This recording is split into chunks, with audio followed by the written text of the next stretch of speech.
येते मला कुरखेडा सगळं पूर्ण दिसतं ते.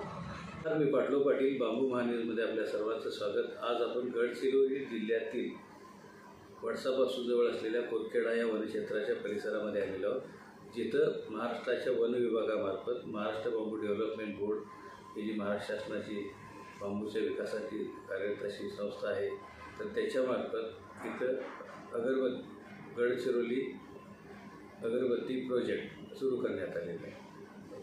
ज्या प्रोजेक्टचे विनय कुमारजी प्रकल्प संचालक आहेत आणि माझ्याबरोबर या प्रकल्पाचे समन्वयक आहेत घनश्यामजी भिसे. त्यांच्याशी आपण बोलणार आहोत. विशेषतः गडचिरोली जिल्ह्यातील आदिवासी बहुल असलेल्या आणि जंगल क्षेत्रामध्ये असलेल्या अशा जिथं उद्योगधंद्याचा विकास फारसा नसतो अशा मधील महिलांना रोजगार देणारा एक अतिशय महत्त्वाचा प्रकल्प आहे जो सुरू झाला. त्याचं घोषवाक्यच कसं आहे बघा, सक्षम महिला समृद्ध समाज. यासाठी हा जो प्रोजेक्ट आहे गडचिरोली अगरबत्ती.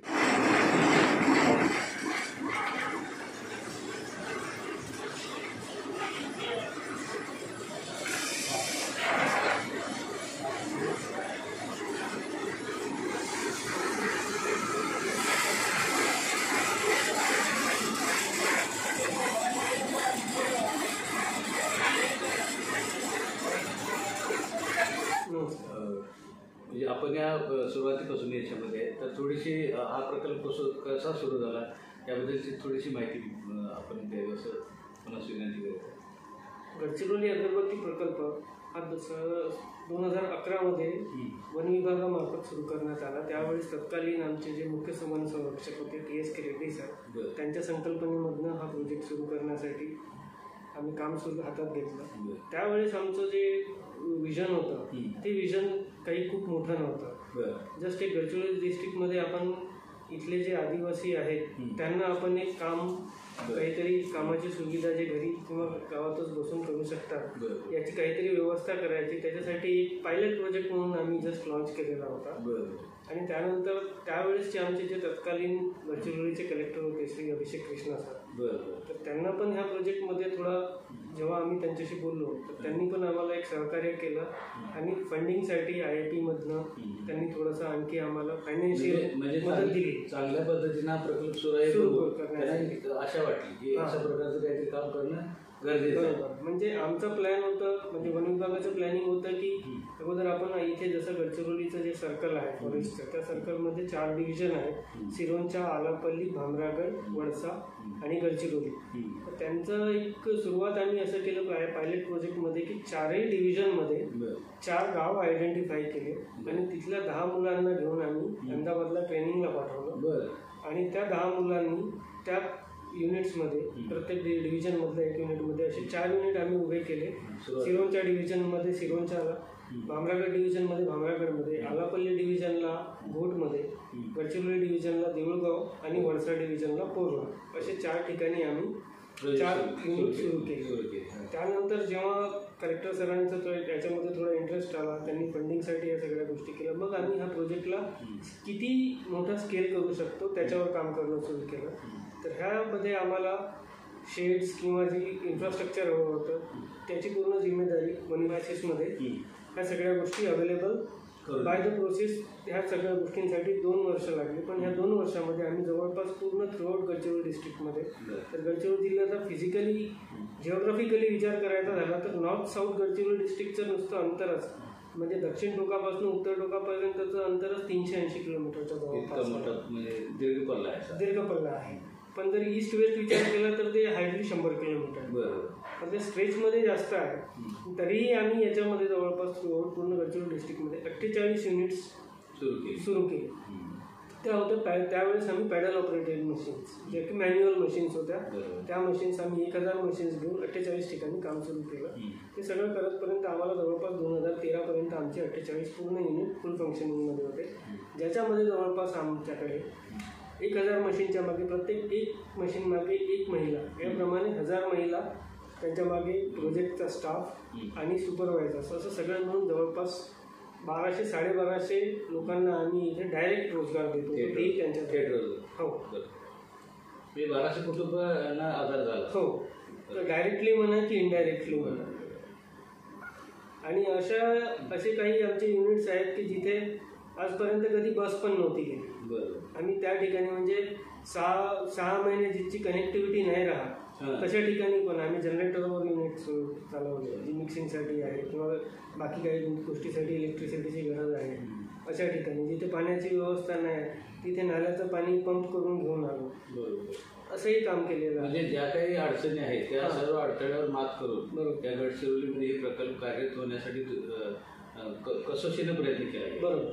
आणि त्यासाठी पण जिल्हाधिकाऱ्यांचं सुद्धा लक्ष त्यांचं पण याच्यामध्ये भरपूर आहे. आणि आमचे जे महाराष्ट्र बांबू डेव्हलपमेंट बोर्डाने हे सगळं कार्य हा प्रोजेक्ट ॲक्च्युली जे गडचिरोली सर्कल आहे, प्रादेशिक सर्कल आहे, त्यांचाच प्रोजेक्ट लॉन्च झालेला होता. पण 2016 मध्ये एक शासन निर्णयानुसार हा प्रोजेक्ट महाराष्ट्र बांबू डेव्हलपमेंट बोर्डला हस्तांतरित करण्यात आला. म्हणजे ते बांबूसाठीच बोर्ड स्थापन करण्यात आले. हो. बांबूशी रिलेटेड ज्या पण गोष्टी होतात त्या गोष्टी त्याच्यामध्ये आमचं अगरबत्ती बनवण्याचं येते, कारण की याच्यामध्ये बेसिक इन्ग्रेडियंट जो आहे रॉ मटेरियल ती बांबूची काडी आहे. त्याच्यामुळे हा प्रोजेक्ट महाराष्ट्र बांबू डेव्हलपमेंट बोर्डला हस्तांतरित करण्यात आला आणि त्याच्याखाली सुरू कार्यरत राहिला पुढे. बरोबर. मग आता किती ठिकाणी सुरू आहे म्हणला तुम्ही? आता हा प्रोजेक्ट आम्ही जी आहे ती काही वर्षानंतर म्हणजे ओव्हरऑल मार्केटमध्ये सध्या पॅडल मशीनची अगरबत्तीचं बंद झालेलं आहे किंवा त्याची डिमांड कमी झाली, तर आम्ही शिफ्ट केलं ऑटोमॅटिक सेमी ऑटोमॅटिक मशीनमध्ये. म्हणजे टेक्नॉलॉजी अपग्रेड केली. आणि ती गरज होती वेळेची, कारण की त्यावेळेस आम्हाला जर प्रोजेक्टला सस्टेन करायचं होतं तर आम्हाला अपग्रेडेशन खूप जरुरी होतं. म्हणजे ते अपग्रेडेशन उत्पादन निघते त्यासाठी. बरोबर. तर ते करण्यात आलं आणि त्याच्यानंतर मग आमच्याकडे सध्याच्या परिस्थितीत 225 सेमी ऑटोमॅटिक मशीन्स आहेत आणि सध्या आमच्याकडे 30 वर्किंग युनिट आहे, प्रोडक्शन युनिट्स आहेत अगरबत्ती बनवायची. आमचं model hub and spoke model एक हे असते काम करायचं, ते मॉडेल आहे. हब म्हणजे आमचं एक सेंट्रल गोडाऊन आहे, जे घोट म्हणून एक आमचं प्लेस आहे तिथे आहे. तिथे आमचा पूर्ण कच्चा रॉ मटेरियल जो बाहेरून येणारा आहे, कच्चा रॉ मटेरियल किंवा आणखी जे ॲडिटिव्स आहेत ते, आणि जे फिनिश गुड्स जे बनवून युनिट्सवर बनते ते युनिट फिनिश गुड्स बाहेर सप्लायरला सप्लाय करायचं. म्हणजे ते एका सेंटर तो एक युनिट आहे. आणि बाकी सगळे स्पोक्स आहेत. स्पोक्स म्हणजे आमचे प्रोडक्शन युनिट्स. सगळा माल म्हणजे कच्चा माल युनिट्सला गोडाऊनमधनं जातो आणि तयार माल गोडाऊनला येतो आणि तो माल मग समोर फॉरवर्ड केला जातो. आणि तसंच कच्चा मालही गोडाऊनला अगोदर येतो आणि तिथून मग डिस्ट्रिब्युटर म्हणून आम्हाला त्याला वर्किंग कॅपिटल म्हणूयात. आणि वर्किंग कॅपिटल म्हणून आम्हाला प्रोजेक्ट सुरू ठेवण्यासाठी सुरुवातीला जे फंडिंग आलं त्याच्यामध्ये आम्हाला जवळपास 2 करोड रुपये वर्किंग कॅपिटल म्हणून आले होते. ते वर्किंग कॅपिटल आम्ही वेजेसच्या स्वरूपात 2015 पर्यंत आम्ही जवळपास 2.25 करोड रुपये ॲज अ वेजेस म्हणून गडचिरोली डिस्ट्रिक्टमध्ये परत केले. म्हणजे तो पैसा परत ज्यांचा पैसा होता रोजगार म्हणून त्यांना रोजगार म्हणून त्यांना तो पैसा परत देण्यात आला, आपण असंही म्हणू शकतो. हे या प्रोजेक्टचं हेच एक यश आहे किंवा वैशिष्ट्य आहे. आणि ह्याच कारणासाठी या प्रोजेक्टला 2015 मध्ये प्रधानमंत्री अवॉर्ड पण मिळाले. अभिनंदन सर. की असा एक अभिनंदन वैशिष्ट्य आणखी म्हणजे की आम्हाला 2012 मध्ये बिझनेस आउटलुक मध्येही आमचं एक आर्टिकल आहे प्रोजेक्ट की हा प्रकल्प कसा सुरू म्हणजे हा पथदर्शी प्रकल्प इतक्या चांगल्या पद्धतीने सुरू झाला की त्याचं ह्याच्याकडे सगळ्या जगाचं लक्ष. तुम्ही त्याचे समन्वयक म्हणून हा जो समन्वय साधला ह्या प्रोजेक्ट पुढे नेण्यामध्ये तुमचं जे योगदान आहे ते खरोखर महत्त्वाचं आहे. विनय कुमारजी, तुम्ही आलोजी, हे जे आहे, परत महिला आहे, कोऑर्डिनेट करणारे सेंटर्स आहेत, या सगळ्यांचं एक असं म्हणून की अतिशय सुंदर असं मॉडेल तुम्ही उद्योगाचं सर्वांच्यासाठी अभिनंदनीय असं काम केलेलं आहे. मी आलोक चौहान, गडचिरोली अगरबत्ती प्रोजेक्ट. आपल्याकडे प्रथमतः प्रीमिक्स असते वाढलेला. त्या वाढलेल्या प्रीमिक्समध्ये ग्राइंडरमध्ये टाकलेला जाते. त्याला 10 kgचा एक टप असते. त्या टपानुसार त्याला ओला केला जातो. त्याच्यामध्ये 7 लिटर ते 6 लिटर पाणी टाकलं जाते. नंतर ते मशीनवर येते आपल्या ॲटोमॅटिक मशीनवर अगरबत्तीच्या त्या बकेटमध्ये टाकलेले जाते. मग त्याच्यानंतर ती अगरबत्ती तयार होते आणि ती अगरबत्ती तयार झाल्यानंतर ते उन्हामध्ये 1 ते 1.5 तास वाढवली जाते. नंतर ते आणखी सावलीमध्ये आणली जाते. त्यानंतर ते शॉर्टिंग आणि बंडलिंगसाठी तयार केली जाते. त्याच्यामध्ये वेस्टेज काड्या अलग काढली जाते आणि जे ए ग्रेडची गाडी आहे त्याचा बंडलिंग केलं जाते. त्या बंडलिंगमध्ये कमीत कमी पर बंडल 610 ग्राम KGचा असते. त्याच्यामध्ये मग 610 ग्रामचा बंडल झाल्यानंतर ते बांधले जाते. बांधल्यानंतर ते सरळ पॅकिंगला जाते आपल्या बोरीमध्ये. ते 25 किलोची एक पोतळी असते, त्याच्यामध्ये ते पॅक केली जाते.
तिकडून आल्यानंतर आपले अगरबत्ती मशीनमध्ये येतो सर मसाला. मसाला टाकले जाते आणि ड्रायरची इकडे अगरबत्ती तयार होते.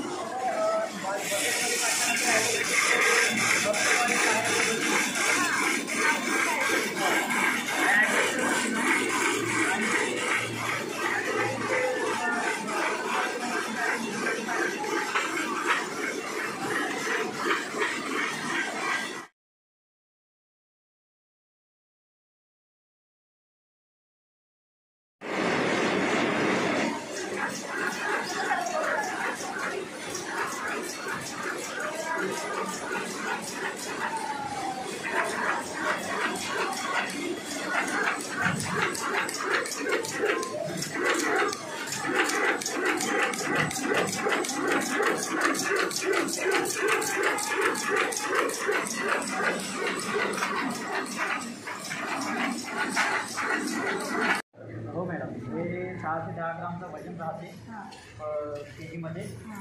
पर बंडल 6 ते 10 KGचा राहते. ते सुतळीनं बांधलं जातं आता. हां, ते मग तिकडे बांधले जाते ते वेट केल्यानंतर. त्यानंतर ते पॅकिंग करतात असं. त्यानंतर पॅकिंग होते. त्या पॅकिंगमध्ये एका बॅगमध्ये 40 बंडल असतात. म्हणजे 25 KGची एक बॅग राहते ते.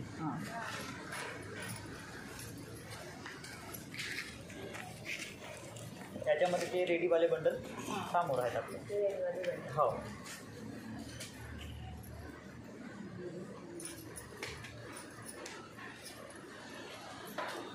हिरव्या कलरमध्ये खाली काढ्यामध्ये हिरव्या कलरमध्ये बुडवले जातात. हो, हिरव्या कलरमध्ये बुडवला जाते ते. बनवून तयार केलं. त्यानंतर एक कशाचं बुडवलं तुम्ही? हिरवा कलर आहे. हां, खालची सगळी हिरवी होण्यासाठी.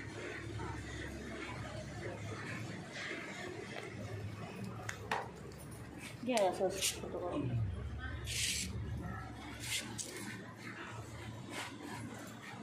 मग हे सुकल्यानंतर ते पॅकिंग केलं जातं. हो, ते सुकल्यानंतर पॅकिंग. हां.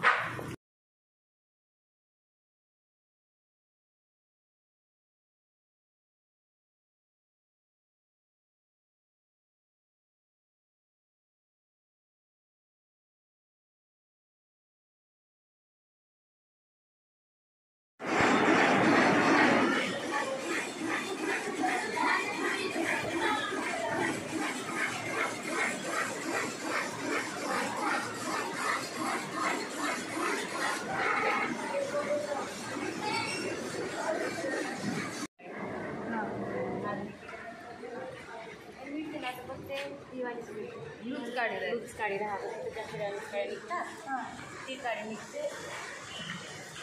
मग ती नाही का हरकत. मग आता काय करायचं, आपण कामच करणे आहे आपल्याला. मग काय ना काय करायचं.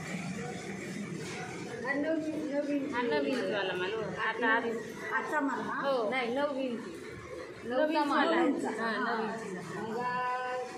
नवीन बंद झाला. आता तो अगोदर 8 इंच होता ना आता वाढवला. हा डायरेक्ट फेकण्यात जातो वापरला भिजून घालतात हां काड्या वापरतो वापर करतो हां काड्या काड्यांचा वापर करायचा हां हा मसाला हातात पकडल्याने कोणत्या अशा ठोकल्याने नाही का हां असं निघून